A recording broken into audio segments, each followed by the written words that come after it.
welcome and welcome back to my channel. My name is Natea and this is Nasthetics, bringing you content that is aesthetic, authentic, and all about activism.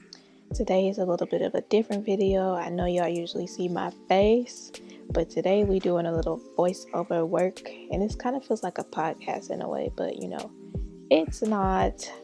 But this week I'm taking a little break from the recorded videos where you see me because it's just been a busy week. Because if y'all don't know already, my merch launched this week, so that was a really big accomplishment for me. So make sure y'all go buy y'all revolutionary merch. A portion of the proceeds will be going to Feed the People Dallas, which is an organization that is helping people in the Dallas, Fort Worth, Texas area get back on their feet, because they recently had a winter storm and all of that. The link to purchase the merch will be in the description box, so make sure you go check your girl out and support the brand. So now getting into this video. So I don't know about y'all, but Black History Month has felt so underwhelming to me. It didn't even feel like Black History Month, and we're at the end of Black History Month now. But I want to bring a video that would be a part of the throwback series in honor of Black History Month.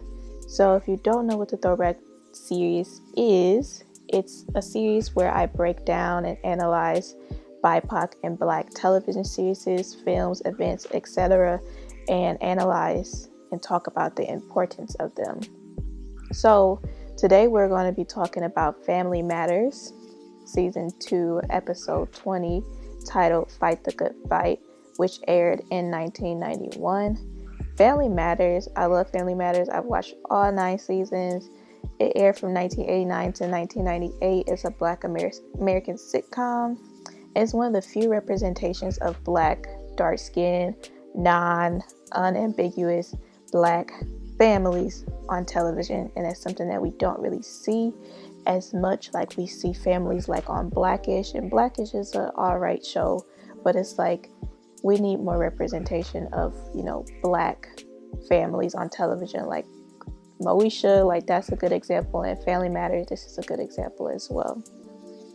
So I chose this show for the throwback series this month because if y'all don't know, every year the Association for the Study of African American Life and History, also known as the ASALH, which was founded in 1915 by Dr. Carter G. Woodson, aka the father of Black history, they set a Black History Month theme every year. I feel like people don't know this though.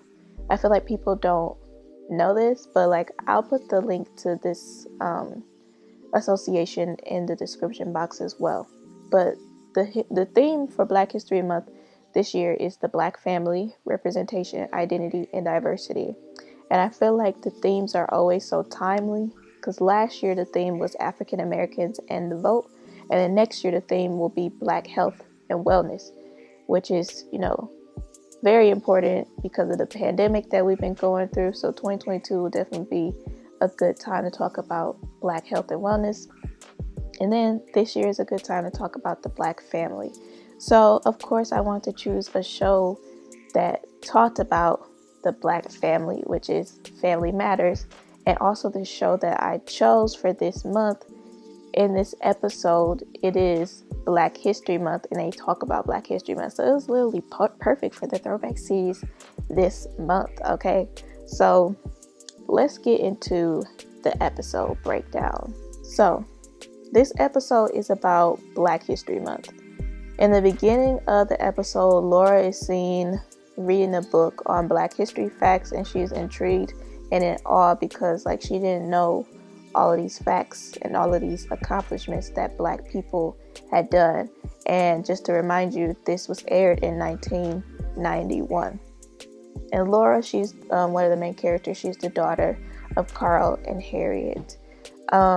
So they start to discuss how Black History Month is only taught once a month at Laura's school. She starts talking about this with her family members, her mom, her dad, her grandma, And her grandma like chimes in and she says, you know, like when she went to school, they weren't even teaching Black History Month at all. And this starts to bother Laura, and she feels like it's unfair that people don't get to learn Black history, and she doesn't get to learn her own history in her school. So her dad, Carl, says that she should do something about it. So what ends up happening is that Laura goes to school the next day, and she makes an announcement to all of the students in the cafeteria. Laura criticizes her history teacher, and she talks about how like Black History Month is only taught once a year, and that there should be a Black history course taught all year long. And she starts a petition and asks people to sign so that this Black History Month, not Black History Month, but this Black History course can be created. And of course, if you know Family Matters, you know Urkel and Laura, you know their little love story, which I have a lot of critiques on, because Laura definitely did not deserve Steve Urkel at all. But Urkel helps Laura get signatures, and they get a whole bunch. So Laura and Steve go to Laura's locker after getting signatures, and Laura thanks Urkel for his help. And then when they go to their locker, Laura's locker, they realize that it's already open and it has a note inside. Laura, what's wrong? If you want Black history, go back to Africa. What?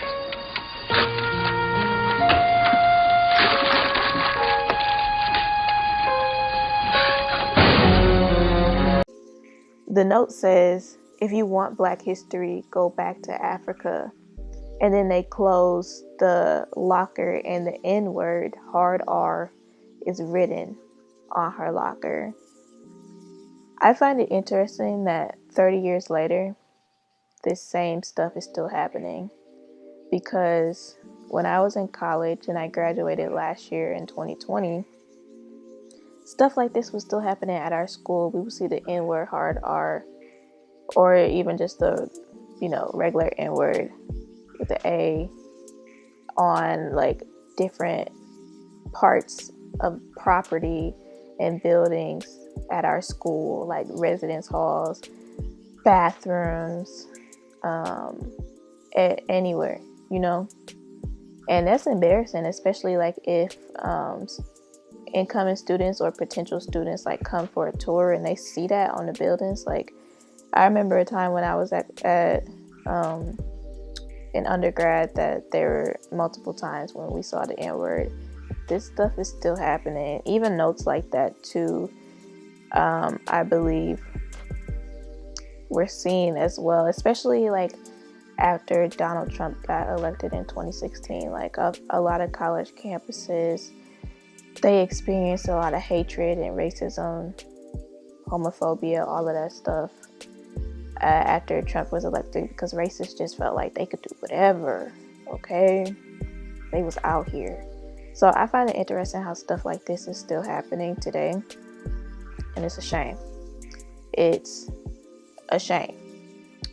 So after Laura and Steve saw this on the locker, Laura went home and she was crying. And Laura is young, I believe she's in high school or maybe something like that, maybe like a freshman in high school. And it's like when you're that young and you experience that, of course you're going to cry and you're going to be upset. Her parents were highly upset, and Carl, who is her dad, is actually a police officer, but he felt like he was helpless and he couldn't do anything in the situation. And he was upset because he couldn't like give her any hope, tell Laura like, okay, this will never happen again, because he knows like as a Black person that these situations are inevitable and that they're prone to happening as you continue to grow older and throughout your entire life. So it's like you have to explain to your child that this is how it is being a Black person. And it's like it's difficult to encourage them and give them hope. And that's how Carl and Harriet were feeling when they saw Laura crying. Then Carl and Harriet kind of talked about like how these things happened when they were younger and the types of conversations and same kinds of conversations they had to have with their parents. And it's like, is this like an endless cycle? Because it's like I said, it's 2021 and this stuff is still happening. And it's like, when is this cycle going to end where we're not going to have to tell our kids, like, oh, like, this is a thing of the past and this won't happen anymore. Like, I feel like racism is always going to exist. I don't know if that's just me being pessimistic, but I feel like it's always going to be there. It's always going to exist, and it's sad. So, of course, I would like to say, like, I hope that when the time comes, when I have children, which is no time soon, that I won't have to have these conversations with my child, but I know I will have to have like these conversations with my child, because racism is inevitable and it's not going anywhere anytime soon. And even with 2020 and the Black Lives Matter movement and George Floyd, Breonna Taylor, like, white people clearly have a lot of unlearning to do, and black people have a lot of learning to do too. But people just got a lot of learning to do, and the way that people was acting last year, especially white folks, you know, trying to talk about, you know, unlearning their white privilege and stuff like that. It's like, y'all got a long way to go. Y'all have a long way to go. We all do. So it's just like these endless cycles, and it kind of makes me upset to think about how we have to continue to have these conversations with black children growing up, that this is what it means to be black, and there is no way out of it. So in the next scene, Laura, she says that she regrets starting the petition to try to get a Black History course, because now everybody at the school is divided. Like, the black kids weren't talking to the white kids weren't talking to the black kids, etc., she was saying. And her grandma sits her down and she tells her a story about how when she was younger, she couldn't even check out a book at the library in her neighborhood because she was black, and the library was for whites only. So her grandma clearly grew up in, you know, Jim Crow segregation era. And her grandma said that she cried, you know, when she couldn't check out a book, but for 6 months straight, she continued to go back to the library. People spit at her, people called her names, probably the N-word, people pushed her, and she just kept going back every day for 6 months. And then one day they finally let her have a library card. And her grandma was saying, like, the importance of this story is that you should not give up, or things will never change, and that one person can make a difference. And I agree with this. Like, even like looking at the civil rights movement, it's like, if all of those leaders and people had not protested and did the sit-ins, like organizations like SNCC, and just like, I don't know, it definitely took a lot of resilience, because if you look at organizations like SNCC who like did sit-ins at restaurants that they weren't allowed in, they would get food thrown in their face, they would get spit on, like, it was so much. And I feel like one person can make a difference, and we should not give up, especially after all the stuff that our former leaders have gone through. Like, we should definitely not give up on this fight. But it's like, it seems like this fight that we're fighting is like a joke now. It's not a joke, but it seems like we're not taking it as seriously as people in the past did, and that bothers me. And it feels like a lot of stuff is just performative now, even with like Black History Month, and like, you see all of these organizations, corporations posting stuff for Black History Month. Like, even like with Hulu and Netflix, they set a whole like portion of their they set a whole like portion of the movies, Black movies, television series, is all in like a separate category. So like for Black History Month, they're all in one place, and you know, you could celebrate Black culture, you know, for the month. And then it's like, I don't know, it just kind of feels like, oh, let's give these niggas this for Black History Month so they can shut up, and then once March hit, boom, it's gone. I don't know. It just feels like a lot of stuff is performative, and it just feels like the fight that we're fighting is like we're not fighting it in the same way that our ancestors or the people that came before us have. Like, the people in the past really struggled. Not saying that we haven't struggled and the protests and different stuff have gone in vain, but it's like, what changes are we making? And how can we do things to like make radical changes? Because what they were doing were radical things. And I feel like we aren't radical enough sometimes. I really feel like that. I could go on and on about that, but I I won't go on a rant. So, getting back to the episode, Laura goes back to school the next day and she sets up a Black History display with like a whole bunch of posters and stuff in the classroom with a lot of different facts, figures, and leaders throughout Black history. The principal sees the posters and display and he says that they need to be removed because they were inflammatory or something. And even though, like, I don't know, this is just my interpretation of this part of the episode. Like, he is an Asian man, okay? And just the way that he was just like saying that this was inflammatory, like, I don't know, it's just like people be trying to make up any type of excuse to tear down something or be like, oh no, we can't do that. But I know that there is a lot of anti-Blackness within other POC communities and vice versa too. We've seen throughout history that there has been anti-Blackness in Latinx communities, in Asian communities, and even anti-Blackness in our own communities. And I don't know, I was kind of getting anti-Blackness vibes from this principal, this Asian principal in this scene. But I don't know, I could be reaching, but that was the vibes that I was getting because it just didn't make sense. Like, why would you want to remove the posters just because they're inflammatory? What you mean? Like, I don't know. I don't know. I feel like Black people can also be discriminatory towards other POC communities, like Hispanic and Latinx communities, and also Asian communities. You saw a lot of that with this pandemic, where people, just this discrimination practices against Asians and Asian Americans. And even now, more recently, there has been a lot of violence against Asians and Asian Americans.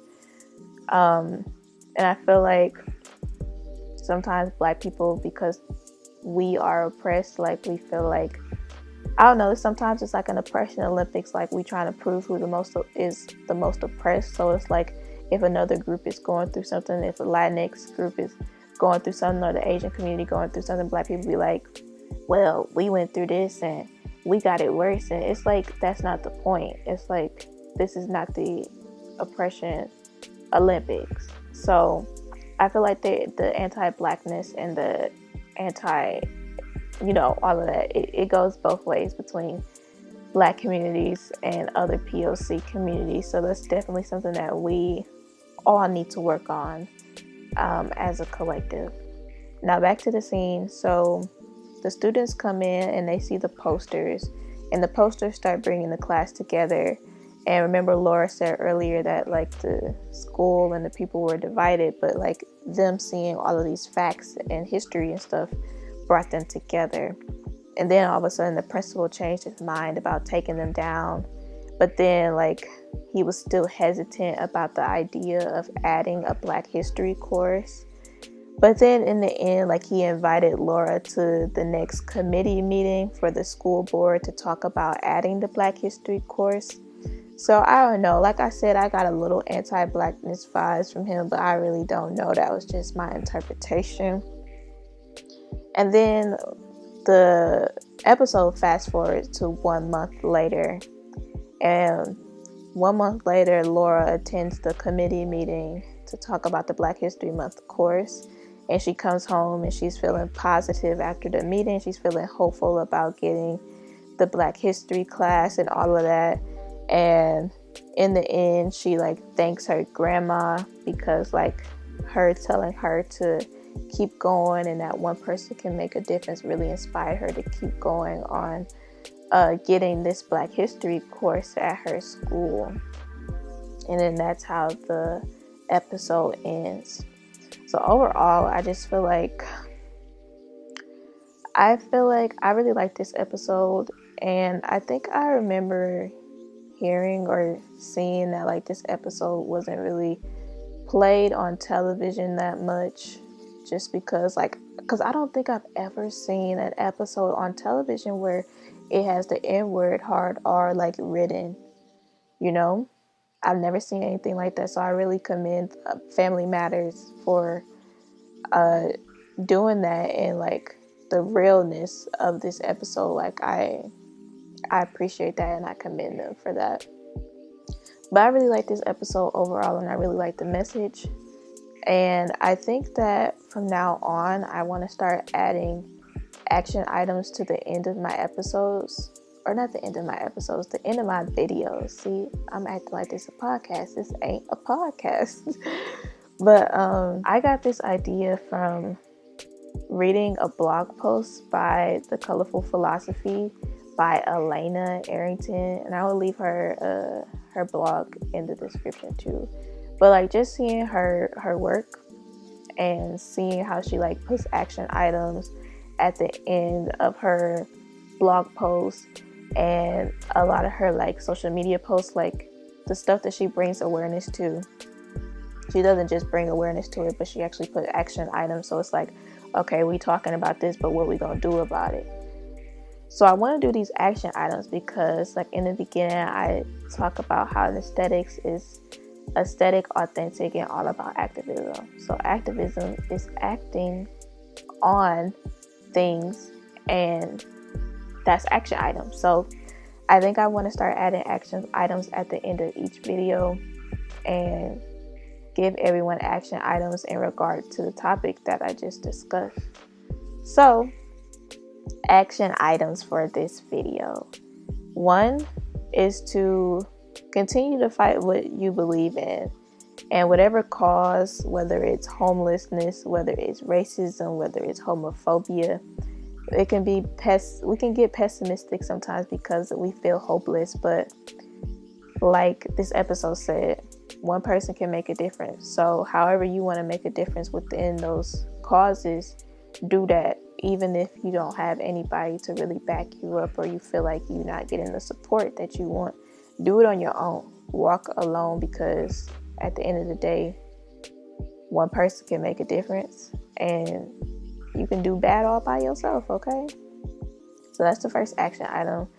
The second action item is to sometimes be more radical, because I feel like we are stepping away from the radical and revolutionary things, okay? Like, I understand everybody can't be a revolutionary, everybody can't be radical.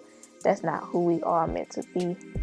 But some of us taking the plight of Black people and the plight of POC communities, like, we're not taking it seriously enough. It's not serious enough for me, in my opinion. So I urge you to be more radical and be more revolutionary in your own life and in your own work, whatever you're doing. I urge you to do that because I feel like people be playing. Like, this performative activism is just, I don't know, I'm not here for it. And like, I'm not perfect either. Like, you know, I'm still trying to figure out ways every day how I can be more radical and how I can be more of a revolutionary. Because like, that's why I launched the Revolutionary merch collection, because all of those leaders, they really inspired me. They were really radical. They were all important, and they all like, they were just so radical. Like, the way that they went about the issues that were important to them, like they did it, like Malcolm X said, by any means necessary. think about Huey with the Black Panther Party, Malcolm X, MLK, and how he was anti-Vietnam and talked about poverty, and like it's just a lot. Like I feel like we are not living up to what these leaders have done for us, and I feel like we owe it to ourselves and to them to continue our struggle and continue our fight. And that's why this episode of Family Matters is called Fight the Good Fight. I feel like we owe it to them to do this, and we owe it to ourselves, because like we owe it to the future generation after us to continue to fight this good fight. So yeah, just be more radical. And also, if anyone has seen the recent movie Judas and the Black Messiah, I feel like that inspired me as well. Like Fred Hampton, 21 years old. That man was young, and he was out here doing amazing things for the community. Okay, he was such a good leader. And I'm 22, so it's like, wow, what am I doing? And what can I do differently? So that's my last action item for the last time. Find ways you could be more radical and be more of a revolutionary for your community. So that's all I have for this video. Thank y'all for listening and watching today. Don't forget to leave this video a like, comment, and subscribe if you aren't already. And I will see y'all in the next video. Bye.